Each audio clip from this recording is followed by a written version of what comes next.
Hello friends, मैं विकास आपका स्वागत करता हूं बी लिंक में। फ्रेंड्स, आज के इस वीडियो में हम ये देखेंगे कि हम किस प्रकार से वेबसाइट का प्रीलोडर क्रिएट कर सकते हैं with the help of HTML and CSS। काफ़ी इजी एंड इंटरेस्टिंग है। आप जो ये प्रीलोडर देख रहे हैं, इसको हमने पहले से ही क्रिएट कर रखा है, जिसमें हमने दो सर्कल ले रखा है। एक का बॉर्डर हमने येलो दे रखा है एंड दूसरे का लाइम ग्रीन।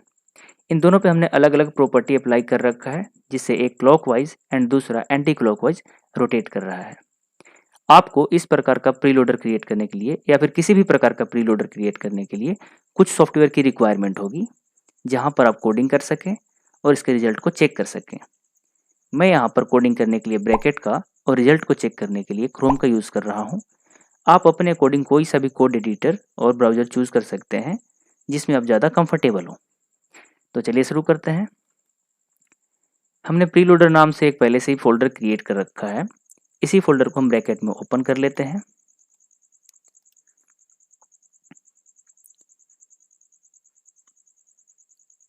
हमने ब्रैकेट में ओपन कर लिया है। सबसे पहले हम फाइल में चलेंगे। यहाँ से हम एक नई फाइल लेंगे। इस फाइल को हम सेव करेंगे। ये हमसे फाइल का नेम पूछ रहा है, इसका हम नेम दे देते हैं preloader.html। इसका एक्सटेंशन हम HTML ही रखेंगे और इसको हम सेव करते हैं। ब्रैकेट में लाइव प्रीव्यू का ऑप्शन दिया हुआ होता है, जिससे हम जो भी यहाँ पे कोडिंग करेंगे उसका रिजल्ट भी हमें मिलता रहेगा। तो इसे हम इनेबल कर लेते हैं।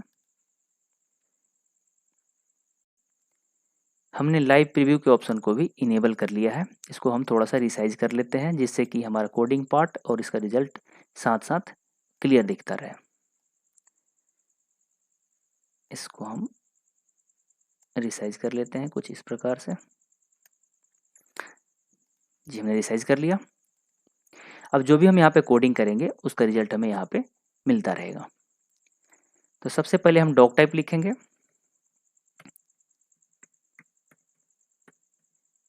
HTML बेसिकली ये क्या करता है, ये ब्राउज़र को इंस्ट्रक्शन देता है कि ये जो डॉक्यूमेंट हम यूज़ कर रहे हैं वो HTML के डॉक्यूमेंट है। अब हम HTML टैग के साथ आगे बढ़ेंगे। अब हम हेड टैग का यूज़ करेंगे। हेड टैग बहुत ही ज़्यादा इंपॉर्टेंट टैग होता है HTML डॉक्यूमेंट के लिए, क्योंकि HTML डॉक्यूमेंट के कई सारी इन्फॉर्मेशन हेड टैग के अंदर ही यूज की जाती है। जैसे डॉक्यूमेंट का टाइटल क्या होगा, डॉक्यूमेंट का डिस्क्रिप्शन क्या होगा, डॉक्यूमेंट को क्रिएट किसने किया है, उस ऑथर का नेम क्या होगा, और भी कई सारी इन्फॉर्मेशन हेड टैग के अंदर ही यूज की जाती है। यहाँ तक कि HTML डॉक्यूमेंट में जो हम डिज़ाइन क्रिएट करते हैं उसमें यूज की जाने वाली internal CSS, external CSS, JavaScript की फाइल, CDN की लिंक जो भी यूज की जाती है वो हेड टैग के अंदर ही यूज की जाती है। हमें सिर्फ यहाँ पे इस डॉक्यूमेंट का टाइटल यूज करना है, तो हम टाइटल को यूज करने के लिए टाइटल टैग लिखेंगे। हम इस डॉक्यूमेंट का टाइटल देंगे। हम यहाँ पर लिख लेते हैं वेबसाइट प्रीलोडर।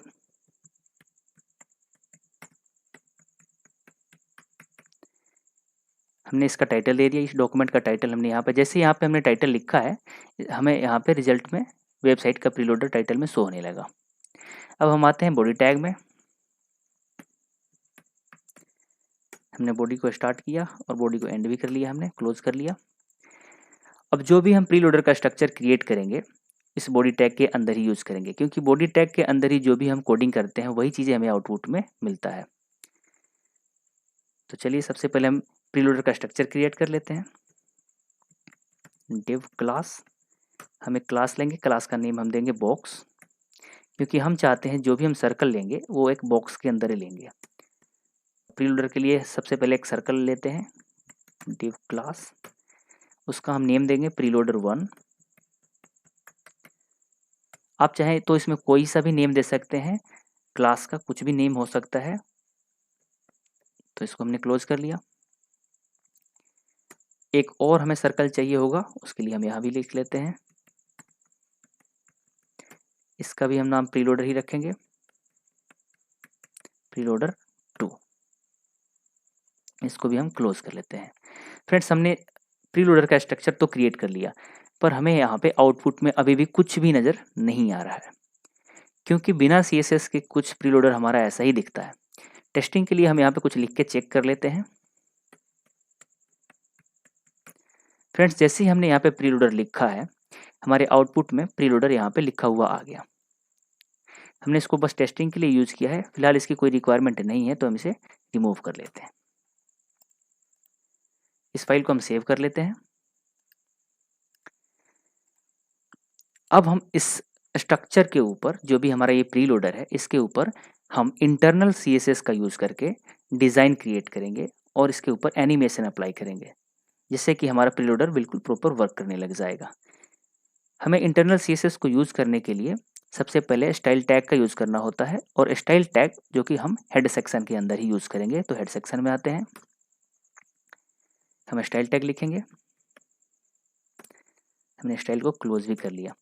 अब जो भी हमें प्रीलोडर पे डिज़ाइन क्रिएट करना होगा, जो भी हम डिज़ाइन के लिए इंटरनल CSS का यूज़ करेंगे, इस स्टाइल टैग के अंदर ही यूज़ करेंगे। सबसे पहले हम स्टार लेंगे, स्टार को सिलेक्ट करेंगे, कर्ली ब्रैकेट्स में जो भी हम प्रॉपर्टी है उसकी वैल्यू देंगे। स्टार क्या करेगा, इस पूरे डॉक्यूमेंट पे उसकी प्रॉपर्टी और वैल्यू को अप्लाई कर देगा। हम चाहते हैं कि पूरे डॉक्यूमेंट पे मार्जिन ऑटोमेटिक हो, तो हम लिख लेते हैं मार्जिन ऑटो। इसकी पैडिंग भी हम ले लेते हैं, पैडिंग भी हम कर लेते हैं ऑटो। और हम यहाँ पे एक ले लेंगे बॉक्स साइजिंग, बॉर्डर बॉक्स।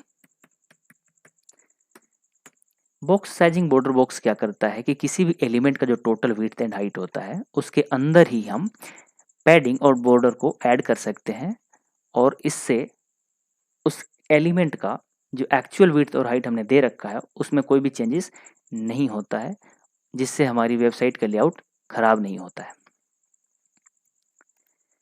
अब हम आगे बढ़ेंगे, तो हम इसमें बॉक्स को सिलेक्ट करेंगे, और बॉक्स हमारे क्लास है, तो क्लास को सिलेक्ट करने के लिए सबसे पहले डॉट लिखा जाता है, फिर उस क्लास का नेम लिखा जाता है। तो इस केस में हमारा बॉक्स है, तो हम बॉक्स को यहाँ पे लिख लेते हैं, और बॉक्स को हम सिलेक्ट करेंगे। जो भी हम कर्ली ब्रैकेट्स के अंदर जो भी प्रॉपर्टी और उसकी वैल्यू देंगे, वो हमारे बॉक्स वाले क्लास पे अप्लाई होता रहेगा। तो सबसे पहले हम इसकी जो विड्थ देते हैं, जो भी विड्थ होती है, हम चाहते हैं इसकी विड्थ 100% हो, और इसकी मिनिमम हाइट यानी कि जो इसकी कम से कम हाइट हो, इस पूरे 100% हाइट को भी कवर कर सके। तो हम लिखेंगे मिनिमम हाइट 100 VH। हम इसमें बैकग्राउंड कलर देंगे, जो भी हम बैकग्राउंड इसमें कलर देंगे, इसके ऊपर हमें रिजल्ट दिखने लग जाएगा। हम चाहते हैं इसमें इसका बैकग्राउंड कलर ब्लैक हो।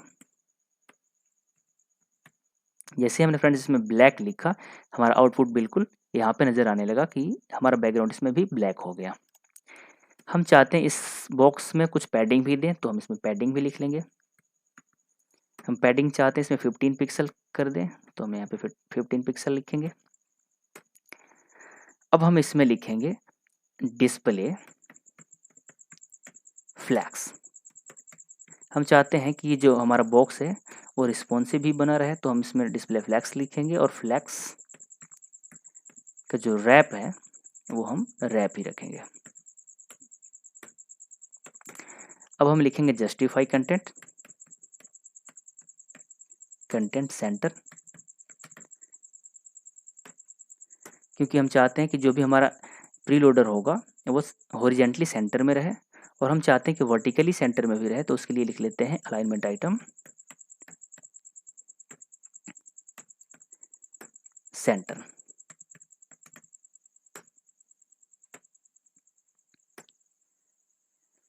हम इसका पोजीशन रिलेटिव ही रखेंगे,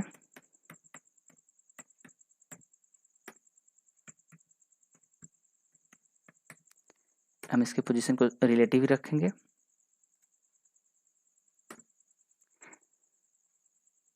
अब बारी आती है हमारे प्रीलोडर 1 की।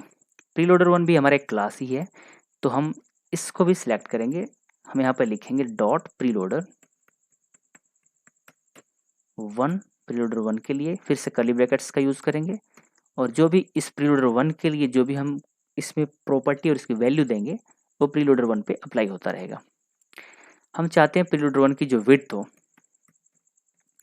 150 पिक्सल हो, इसकी जो हाइट हो वो भी 150 पिक्सल ही हो, और इसका जो बॉर्डर हो वो 10 पिक्सल सॉलिड वाइट हो। वाइट क्यों? वाइट इसलिए फ्रेंड्स कि मैं चाहता हूं कि जो भी हम यहाँ पे लिखें उसका रिजल्ट भी हमें यहाँ पे मिलता रहे। अब हम इसमें थोड़ा सा चेंजेस करेंगे क्योंकि हमें कुछ इस प्रकार का प्रीलोडर तो चाहिए नहीं, तो हम यहाँ पे लिखेंगे बॉर्डर का जो टॉप है, बॉर्डर टॉप से हमें चाहिए 10 पिक्सल सॉलिड येलो, क्योंकि हमारा जो पहला प्रीलोडर में जो सर्कल था उसका बॉर्डर येलो ही था, तो हम इसमें भी लिख लेंगे येलो। जैसे फ्रेंड्स हमने येलो लिखा, आप यहाँ पे देख सकते हैं कि हमारा जो बॉर्डर टॉप से वो भी येलो हो गया। हम चाहते हैं बॉर्डर बॉटम से भी कुछ ऐसा ही हो, बॉर्डर बॉटम 10 पिक्सल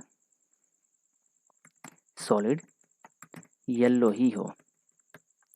अब हम आगे बढ़ते हैं, पर ये तो स्क्वायर बन गया, हमें सर्कल चाहिए होगा।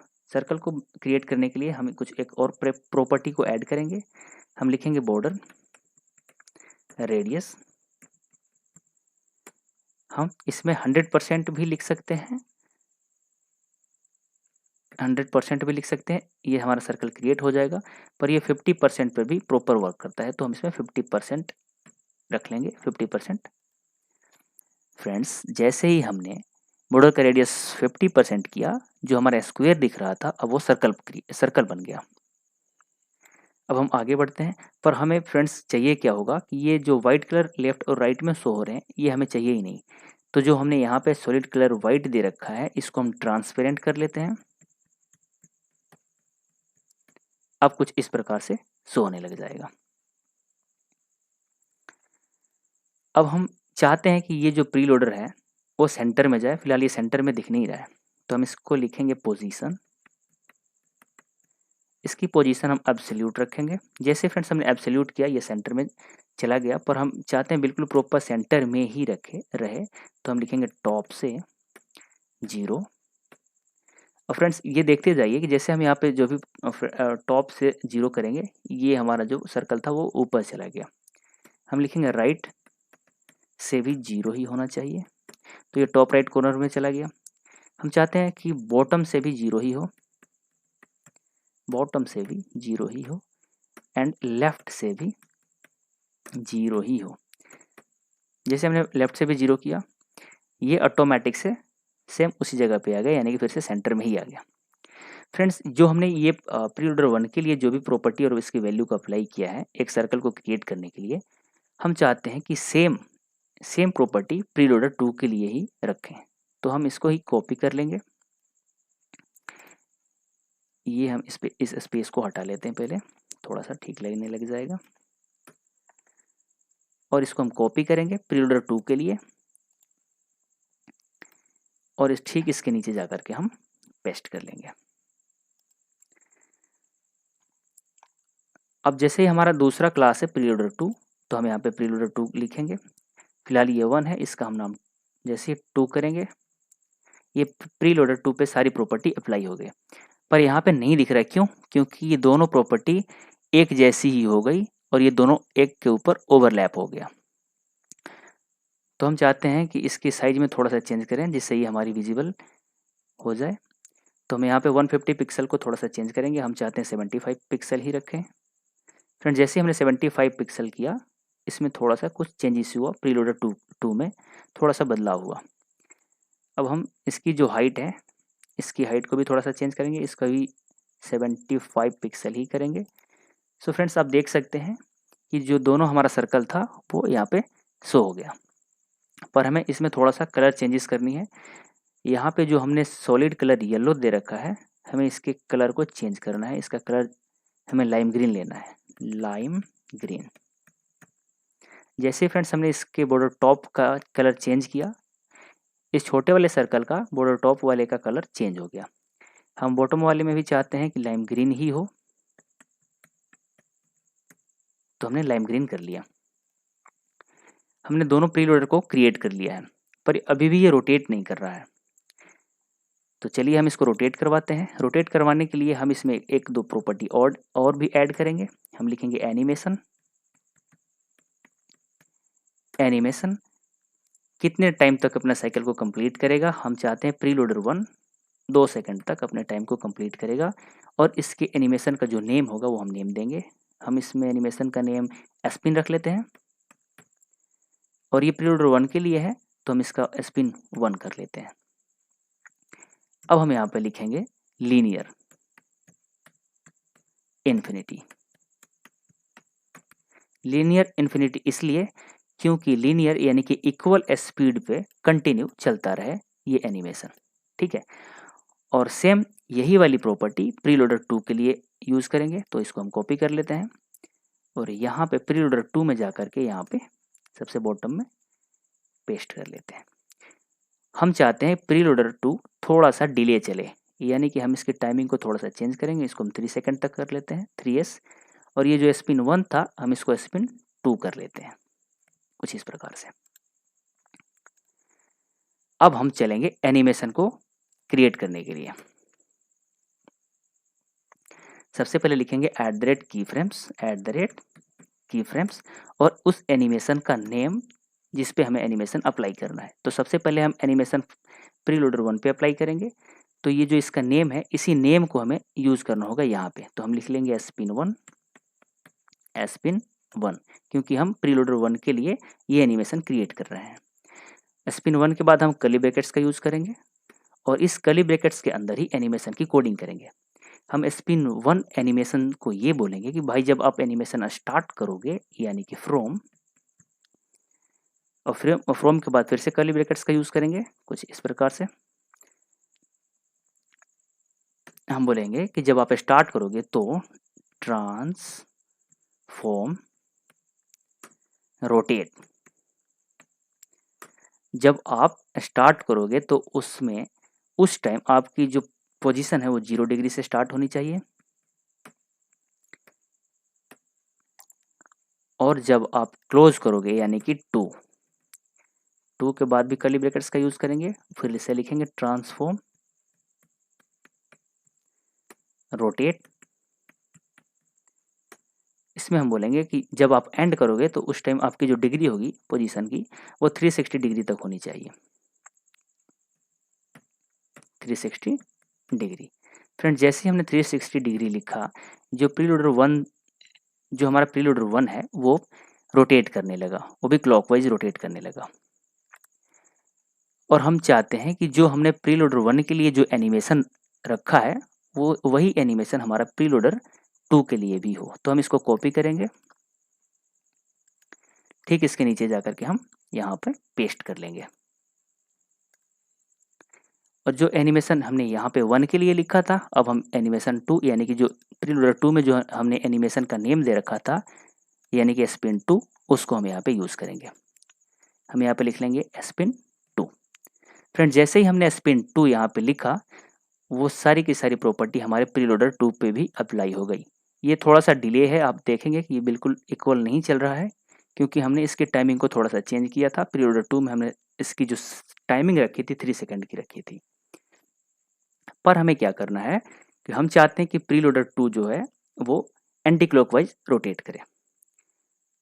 तो थोड़ा सा हमें इसमें चेंज करना होगा। प्रीलोडर 2 के एनिमेशन वाले में आएंगे, हम बोलेंगे कि भाई जब आप स्टार्ट करोगे उस टाइम जो आपकी स्टार्टिंग डिग्री है वो 360 डिग्री होनी चाहिए, यानी कि 360 डिग्री से आप स्टार्ट करोगे और जब आप ख़त्म करोगे यानी कि जब आप एंड करोगे उस टाइम आपकी 0 डिग्री होनी चाहिए। जैसे हमने यहाँ पे लिखा, फ्रेंड्स आप देख सकते हैं ये हमारा रिवर्स रोटेशन करने लगा। तो अब हमारे प्रीलोडर बनकर तैयार है और हम इस फाइल को सेव कर लेते हैं। तो ये रही फ्रेंड्स हमारी प्रीलोडर की सारी कोडिंग।